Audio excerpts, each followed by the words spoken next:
Hi అండి, నమస్తే. కథావాణికి స్వాగతం. అలపర్తి రామకృష్ణ గారు రచించిన పాలకొండలు అనే ఒక చక్కని నవలను వింటున్నాం కదండి. ఈరోజు మూడో భాగం వినేద్దామా? ఒక అవాంతరం తర్వాత మరో అవాంతరం బండరాళ్ళలా ఆమె దారికి అడ్డొస్తున్నాయి సుగుణ జీవితంలో.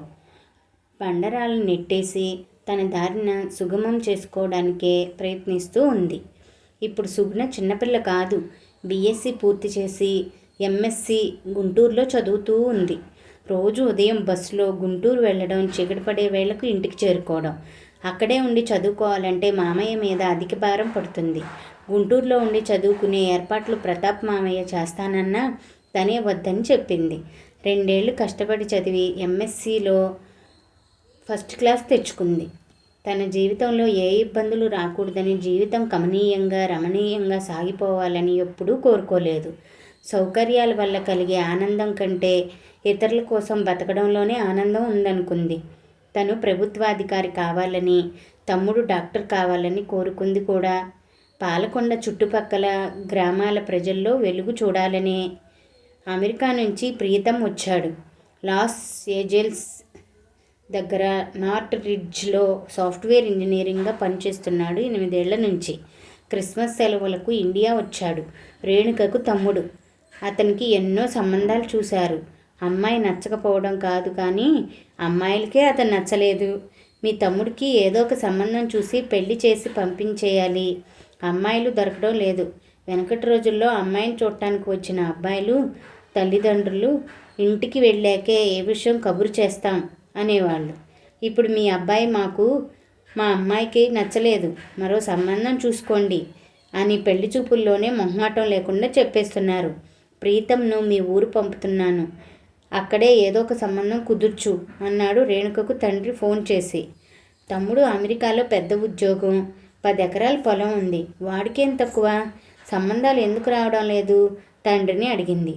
35 ఏళ్ళు దాటాయి, బాగా లావెక్కాడు, ఎవరికీ నచ్చడం లేదు, పైగా జుట్టు కూడా ఊడిపోయింది అన్నాడు రేణుక తండ్రి బాధపడుతూనే. తమ్ముడి మనసు బంగారం, వాడి పెళ్ళి నేను దగ్గరుని జరిపిస్తాను, నువ్వేం బాధపడకు నాన్నా. 10 రోజులు వాడు ఇక్కడే ఉంటాడు. 11వ రోజు వాడికి సంబంధం ఖాయమైందని నీకు ఫోన్ చేస్తాను, సరేనా అంది తండ్రితో. ఆమె మనసులో సుగుణ మెదలడంతో ఆ మాట అంది. ఆ అమ్మాయి 2 ఏళ్ల నుంచి తన ఇంట్లోనే ఉంది. తండ్రి సుగుణ బాగోగులు పట్టించుకోడు, తన మాట కాదనదు. ప్రీతమ కంటే మంచి మొగుడు తనకి ఎక్కడి నుంచి వస్తాడు? అందం అయితే ఉంది, కానీ ఆస్తి లేనట్లే లెక్క.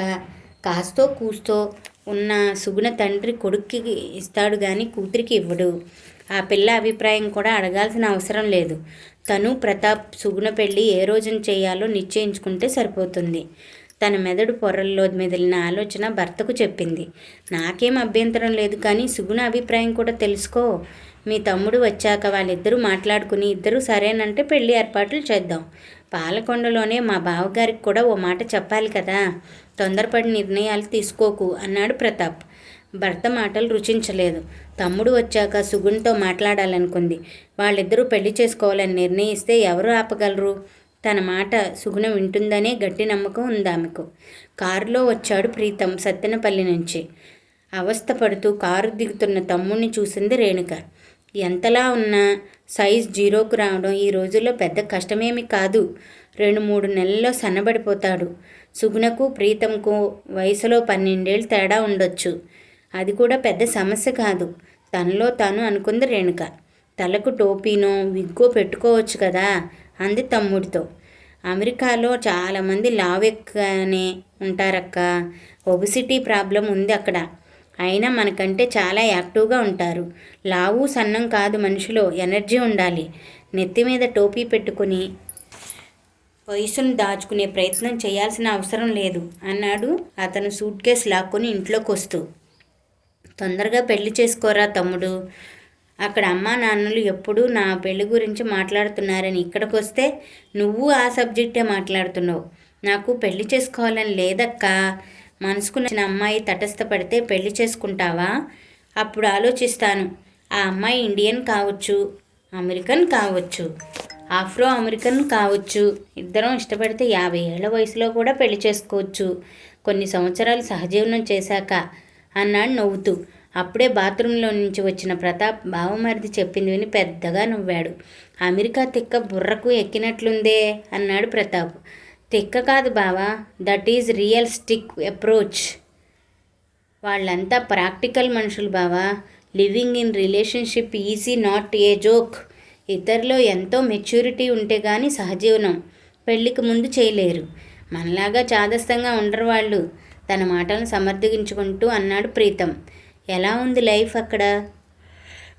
సంపద ఉన్న దేశం అది, అన్ని సౌకర్యాలున్న దేశం. మీకు తెలియందేముంది? అమెరికా గురించి మీకు నేను ఏం చెప్తాను.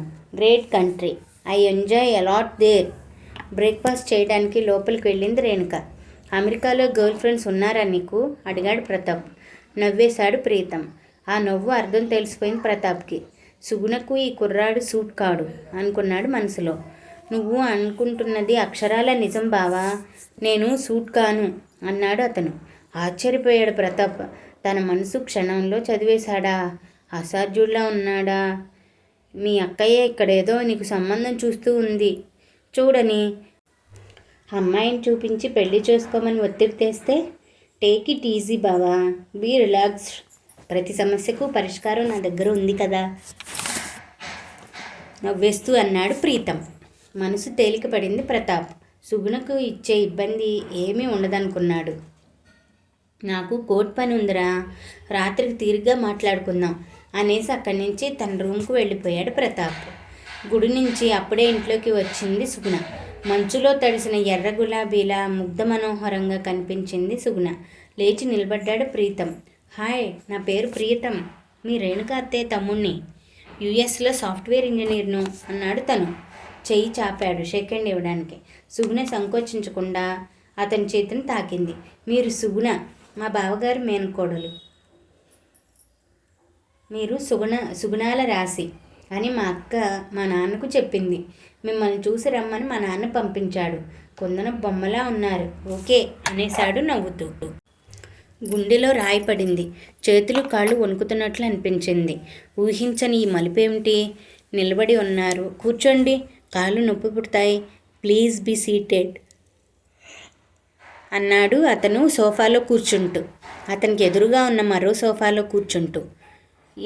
ఎంఎస్సి ఫస్ట్ క్లాస్లో పాస్ అయ్యారని అక్క చెప్పింది. గ్రేట్. నెక్స్ట్ ప్లాన్ ఏమిటి? యుఎస్కు వచ్చి జాబ్ ప్రయత్నాలు చేస్తారా అడిగాడు ఆమె వైపు తదేకంగా చూస్తూ. లేదండి, మా తమ్ముడు తాత నాన్న పాలకొండలో ఉన్నారు. ఇక్కడే ఏదో ఒక ఉద్యోగం చూసుకుని వాళ్లకు అండగా ఉంటాను. గ్రామాల్లో ఉన్న ప్రజలకు సేవ చేయాలని నా ఆరాటం అంది ఆమె. గ్రేట్. పెళ్ళి ఎప్పుడు చేసుకుంటారు? పెళ్ళి ఆలోచన ఇప్పుడిప్పుడే పెట్టుకోను. మా తమ్ముడు డాక్టర్ అవ్వాలి, వాడి చేత మా ఊళ్ళో హాస్పిటల్ పెట్టించాలి. అవే నా ముందున్న లక్ష్యాలు. గ్రామాల్లో పేద ప్రజలకు సేవ చేయాలంటే మీరు సివిల్స్ కానీ గ్రూప్ 1 కానీ రాయండి, తప్పకుండా సెలెక్ట్ అవుతారు అంటూ ఓ సూచన చేశాడు. అప్పటిదాకా ఆమెకు ఆలోచనే రాలేదు. తనకో మార్గం చూపించాడనుకుంది. ప్లేట్లో పెసరట్లతో హాల్లోకి వచ్చింది రేణుక. అప్పుడే మీ ఇద్దరికి పరిచయాలు అయ్యి మాట్లాడేసుకుంటున్నారా అంది రేణుక పెసరట్లు ప్లేటు తమ్ముడికి అందిస్తూ. పెసరట్లో ఉప్మా కలుపుకొని అల్లా పచ్చడి అద్దుకుంటూ తింటుంటే ఏమి హాయిలే హలా. పెసరట్టు తుంచి నోట్లో కుక్కుకుంటూ నెమ్మదిగా తినరా తమ్ముడు. లేవబోయింది సుగుణ. నీకు కూడా తెస్తాను టిఫిన్, కూర్చొని మా తమ్ముడితో మాట్లాడుతూ ఉండు. చదువుకున్న అమ్మాయివి, సిగ్గుపడాల్సిన అవసరం లేదు అనేసి కిచెన్ రూమ్లోకి వెళ్ళింది రేణుక. అవతలి వ్యక్తి మనసును తాకితే ఆడపిల్ల సిగ్గుపడుతుంది. అతని వైపు తేరిపారా చూడాలన్నా తడబడుతుంది. నోట్లోంచి మాటలు రావు. ఆ లక్షణాలు ఏవి తనకు లేవు. అతన్ని తేరిపారా చూస్తూనే ఉంది. అతనికి షేక్ హ్యాండ్ ఇవ్వడానికి తనేం బిడియపడలేదు. అతన్ని చూడటం ఇదే మొదటిసారి. అయినా బాగా పరిచయం ఉన్న వ్యక్తిలాగా ఫ్రీగా మాట్లాడుకుంటున్నారు.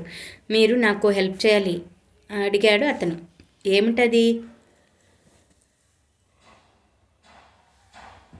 ఇక్కడ 2-3 రోజులు ఉంటాను. మీతో ముచ్చట్లతో కాలక్షేపం చేస్తాను. నేను చెప్పినట్లు మాత్రం మా అక్కకు చెప్పాలి. ఏమని? మీరేం చెప్పాలో వెళ్ళబోయే ముందు చెప్పాలి.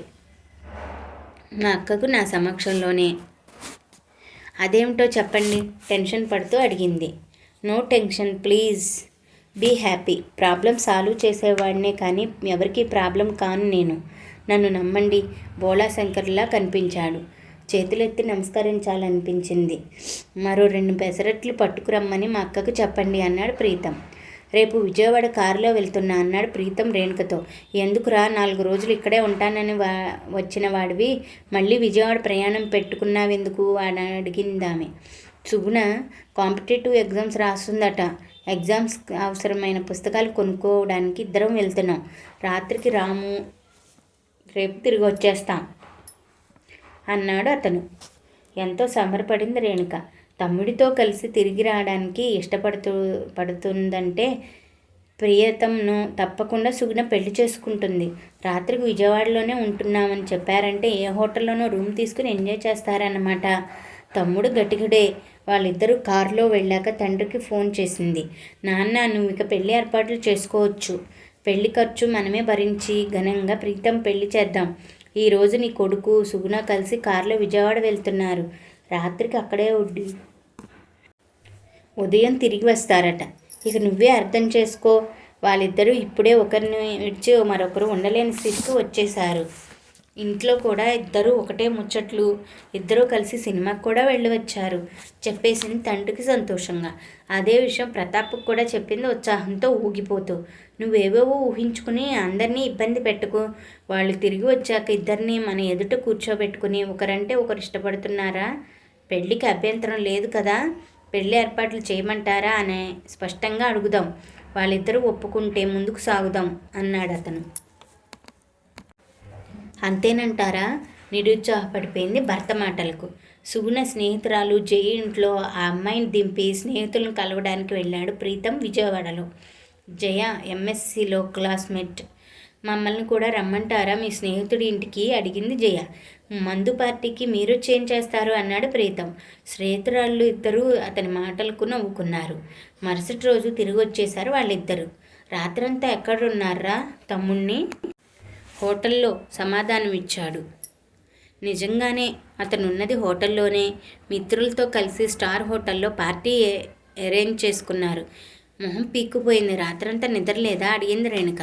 రాత్రంతా కబుర్లే, ఒకరి మీద మరొకరు పడిపోయి ఎంజాయ్ చేశాం అన్నాడు అతను. సర్లే, భోజనం చేయండి ఇద్దరు. భోజనాలు అయ్యాక మీ బావగారు నీతో సుగుణతో మాట్లాడతారట. ఏ విషయం గురించి? నీ పెళ్లి గురించి. సుగుణ గుండెలు దడదడలాడాయి. ఏం ముప్పు ముంచుకొస్తుందోనని భయపడింది.